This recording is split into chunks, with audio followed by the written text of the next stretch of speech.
குரங்காட்டம் ஒரு கிராமத்தில் ஒரு குரங்காட்டி இருந்தான். அவன் நிறைய குரங்குகளை வளர்த்து வந்தான். அத்துடன் அவைகளுக்கு ஆடவும் பயிற்சி அளித்தான். அந்த குரங்குகளும் அற்புதமாக நாட்டியம் ஆடின. அதனை கண்டு அனைவரும் வியந்தனர். அந்த குரங்காட்டி பல இடங்களுக்கு சென்று அந்த குரங்குகளை நடனமாட வைத்து நிறைய சம்பாதித்தான். அக்குரங்குகளை அந்த ஊர் மக்களும் கூட ரசித்து பாராட்டினார்கள். இதனால் அந்த குரங்காட்டி பணத்தை மட்டுமல்லாமல் நிறைய புகழையும் சம்பாதித்தான். குரங்குக்காரனின் குரங்குகள் இவ்வாறு அற்புதமாக ஆடி அனைவரையும் மகிழ்விக்கும் விஷயம் பட்டி தொட்டி எங்கும் பரவி இறுதியில் அந்த நாட்டை ஆண்டு வந்த அரசனின் காதுகளை வந்தடைந்தது.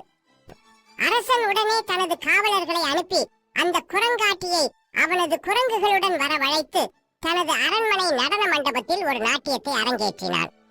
அதை காண எண்ணற்ற மக்கள் அவ்விடத்தில் கூடியிருந்தனர். அன்றைய தினம் அந்த குரங்காட்டி தனது குரங்குகளை அழகான பட்டாடைகளை கொண்டு அணிவித்திருந்தான். தனது அரண்மனை நடன மண்டபத்தில் ஒரு நாட்டியத்தை அரங்கேற்றினான். அவைகளும் மனிதர்களை விட மிகவும் அழகாக ஆடிக்கொண்டிருந்தன. அதை கண்ட அரசன் தனது பட்டத்து ராணியிடம் மனிதர்களை விட சில விலங்குகள் மேம்பட்டதாகவே காணப்படுகின்றன.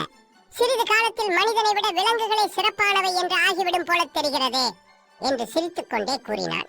அப்பொழுது முன்வரிசையில் அமர்ந்திருந்த ஒரு செல்வந்தனின் குழந்தை கைகளில் நிறைய முந்திரி பருப்பை வைத்து தின்று கொண்டிருந்தது. அது குரங்குகளை வேடிக்கை பார்த்தபடி தனது கைகளில் இருந்த முந்திரி பருப்பை தாராளமாக எடுத்து குரங்குகள் ஆடிக்கொண்டிருந்த அந்த நடன அரங்கில் வீசியது. அப்பொழுது அரசரிடம் அந்த மகாராணி, பார்த்தீர்களா அரசே, நடனத்தை காண வந்த அத்தனை பேரும் குரங்குகள் இவ்வாறு நடந்து கொள்வதை பார்த்து கைகொட்டி சிரித்தனர்.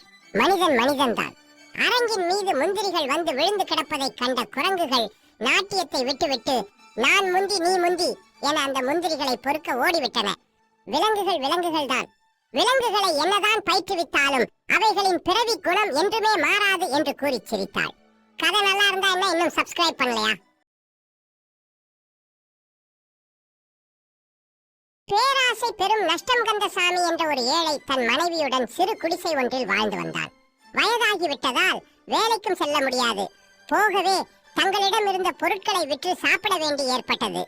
நாட்கள் செல்ல செல்ல அவர்கள் உண்ண உணவின்றி தவித்தனர். இந்நிலையில் அவன் ஆண்டவனை நோக்கி, இறைவா, எங்களை ஏன் இப்படி படைத்தாய்? இது இப்படியே நீடித்தால் வறுமை தாங்காது. நாங்கள் இறப்பதை தவிர வேறு வழி இல்லை என வேண்டினான்.